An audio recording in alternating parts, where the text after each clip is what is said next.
الحمد لله الذي شرفنا على سائر الأمم برسالة من اختصه من بين الأنام بجوامع الكلم وجواهر الحكم وصلى الله تعالى على خير خلقه محمد وعلى آله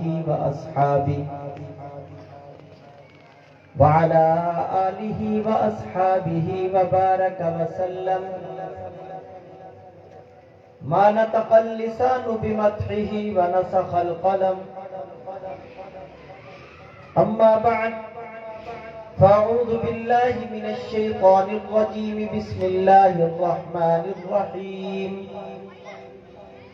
إنا نحن نزلنا الذكر وإنا له لحافظون وقال النبي صلى الله تعالى عليه وسلم أهل القرآن هم أهل الله أو كما قال عليه الصلاة والسلام صدق الله مولانا العظيم وبلغنا رسوله النبي الكريم ونحن على ذلك لمن الشاهدين والشاكرين والحمد لله رب العالمين یا رب صل وسلم دائما ابدا على حبيبك خير الخلق كلهم هو الحبيب الذي ترجى شفاعته لكل هول من الأهوال مقتحم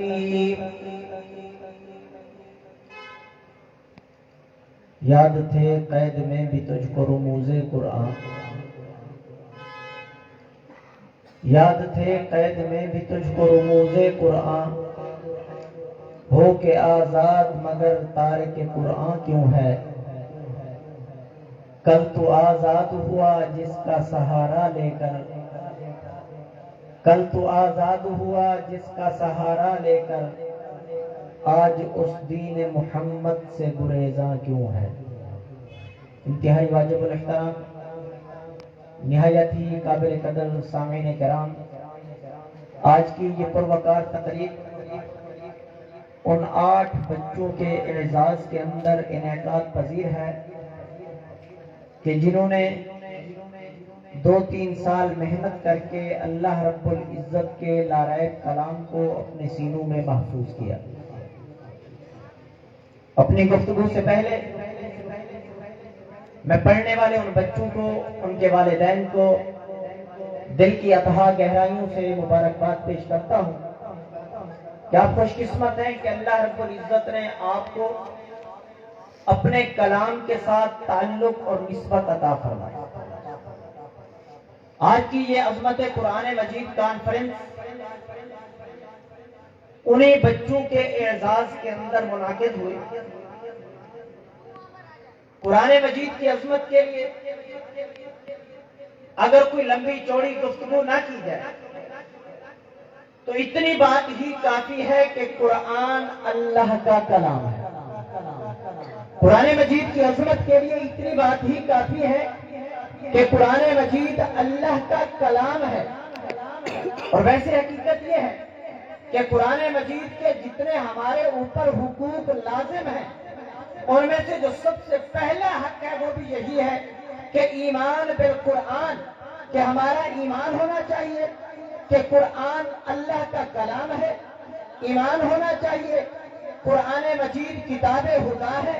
ایمان ہونا چاہیے کہ قرآن مجید سیرت مصطفیٰ ہے. قرآن مجید کلام خدا، قرآن مجید کتاب خدا، قرآن مجید سیرت مصطفیٰ، قرآن مجید کلام خدا، یہ ایمان ہونا چاہیے. جب قرآن مجید اللہ رب العزت کا کلام ہے تو اللہ کے کلام ہونے کی وجہ سے جس چیز کا تعلق اس قرآن مجید کے ساتھ ہو جائے اللہ رب العزت اسی کو مرتبے اور مقامات عطا فرما دیتے ہیں. آپ بخوبی ان چیزوں سے واقف ہیں کہ ایک کپڑے کا تعلق قرآن مجید سے ہو جائے وہ قرآن کا غلاف بن بن جائے رب اس کو مقام اور مرتبے دے دیتے ہیں کہ انسان اس کپڑے کو بھی چوم رہا ہے. وجہ کیا ہے کہ اس کا تعلق رب کے کلام کے ساتھ ہے. ایک لکڑی کا تعلق ہو گیا جسے قرآن مجید کے لیے دفاعی بنا دیا گیا, اس کی عزت اور اکرام ہو رہا ہے. وجہ کیا ہے کہ نسبت اور تعلق رب کے کلام کے ساتھ ہے. ایک کاغذ کا تعلق ہو گیا جس کے اوپر قرآن مجید کی ایک آیت لکھ دی گئی. اگر کوئی کمزور ایمان والا آدمی بھی, ایسا بندہ جو مسجد کے قریب تک کبھی نہیں گیا, ایسا بندہ جو نماز کا عادی نہیں, ایسا بندہ جس نے اپنے چہرے کے اوپر حضور کی سنت بھی نہیں سجائی, وہ اگر راستے پہ دیکھ لے کہ کاغذ کا وہ ٹکڑا نظر آ جائے کہ جس کے اوپر قرآن مجید کی کوئی آیت لکھی ہوئی ہے, بسم اللہ الرحمن الرحیم لکھی ہوئی ہے, وہ آدمی اسے اٹھاتا ہے, اسے صاف کرتا ہے, چوم کر آنکھوں سے لگا کے بلند جگہ پہ رکھتا ہے. وجہ کیا ہے؟ اگر اس سے پوچھا جائے تو وہ کہتا ہے کہ اس کاغذ کا تعلق رب کے کلام کے ساتھ ہو گیا, اور رب کے کلام کے اندر وہ رب کے کلام کے اندر وہ شان موجود ہے کہ جس چیز کا تعلق رب کے کلام کے ساتھ ہو جائے, رب اسی چیز کو مرتبہ اور مقام عطا فرماتا ہے. یہ مقام اور کسی کتاب کو حاصل نہیں, جو اللہ رب العزت کے کلام قرآن مجید کو حاصل ہے. اگر رب کے کلام کی وجہ سے دیکھو, اللہ نے 12 مہینے بنائے, ان میں ایک مہینہ رمضان المبارک جو ابھی آنے والا ہے, اس کی تیاریوں میں لوگ ابھی سے مصروف ہیں, تیاریاں کر رہے ہیں کہ رمضان المبارک آنے والا ہے. علماء سے آپ سنتے ہیں کہ رمضان المبارک کے اندر ایک فرض ہم ادا کریں 70 کے برابر ثواب ملتا ہے. قرآن مجید کے ساتھ رمضان المبارک کا تعلق جو ہے, آپ علماء سے سنتے ہیں کہ رمضان المبارک میں ایک فرض پڑھو 70 کے برابر ثواب, ایک نفل پڑھو فرض کے برابر ثواب ہے, ایک صدقہ کرو 70 کے برابر ثواب ہے. علماء سے سنتے ہیں رمضان المبارک آتا ہے, فی کل یوم و لیلۃ دعوۃ مستجابۃ, رات کو دعا مانگو قبول ہوتی ہے, دن کو مانگو قبول ہوتی ہے, سحری کے وقت مانگو قبول ہوتی ہے, افطاری کے وقت مانگو قبول ہوتی ہے. علماء بتاتے ہیں رمضان المبارک آتا ہے, جہنم کے دروازے بند ہو گئے, جنت کے دروازے کھل گئے. علماء بتاتے ہیں کہ رمضان المبارک آتا ہے, سرکش شیاطین کو رب قید کر دیتے ہیں. لوگوں, کبھی آپ نے غور کیا, کبھی آپ نے سوچا کہ جس طرح رمضان اللہ کا مہینہ ہے, باقی 11 مہینے بھی تو اللہ کے مہینے ہیں, جس طرح رمضان کو رب نے بنایا اور مہینوں کو بھی تو رب نے بنایا, اس کی آخر کیا وجہ؟ وہ مقام جو رمضان کو ملا باقی مہینے کیوں نہ حاصل کر سکے؟ وجہ کیا ہے؟ قرآن خود بتاتا ہے شہر رمضان الذی انزل فیہ القرآن, کہ لوگوں رمضان المبارک کا تعلق رب کے کلام کے ساتھ ہو گیا. کلام کی تاثیر ہے کہ جس چیز کا تعلق اس کے ساتھ ہو جائے رب اسی کو مقام اور مرتبہ عطا کرے.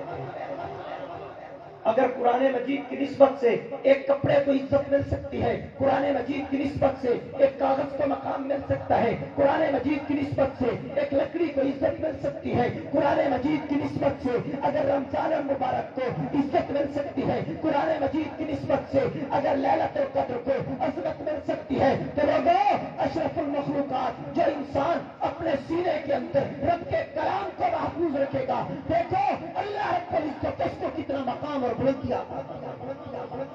یقینی بات ہے, میں اور آپ اپنا تعلق رب کے کلام کے ساتھ جوڑ کے دیکھیں تو صحیح کہ اللہ رب العزت کتنی بلندی عطا فرماتے ہیں. کہ لوگوں, جہاں پر قرآن والا موجود ہو, کوئی اور آ جائے عظمت کے اندر اس کا مقابلہ نہیں کر سکتا, بلندی کے اندر اس کا مقابلہ نہیں کر سکتا, عزت کے اندر اس کا مقابلہ نہیں کر سکتا. مشہور واقعہ حضور اکرم صلی اللہ علیہ وسلم صحابہ کے جمت میں موجود حضرت عمر بن خطاب رضی اللہ تعالیٰ عنہ آقا کے سامنے بیٹھ کے تورات کے اوراق کھول کے پڑھ رہے تھے. سیدنا صدیق اکبر آ گئے, دیکھا حضور کے چہرے انور کے اوپر غصے کے آثار, فوراً سمجھ گئے. آگے حضرت عمر بن خطاب کے کندھے سے ہلا کر کہا, ویلک یا عمر انظر الی وجہ رسول اللہ, عمر حضور کے چہرے پہ کو دیکھ, کتنا ناگواری ہے, کتنا غصہ ہے. فوراً اٹھے, گھٹنوں کے بل حضور کے سامنے بیٹھ کر حضرت عمر نے جو کہا, رضینا باللہ ربا وبالاسلام دینا وبمحمد النبی جا, حضور میں اللہ کو رب مانتا ہوں, آپ کو سچا پیغمبر مانتا ہوں, آپ کے دین کا پیروکار ہوں. آج اگر میں نے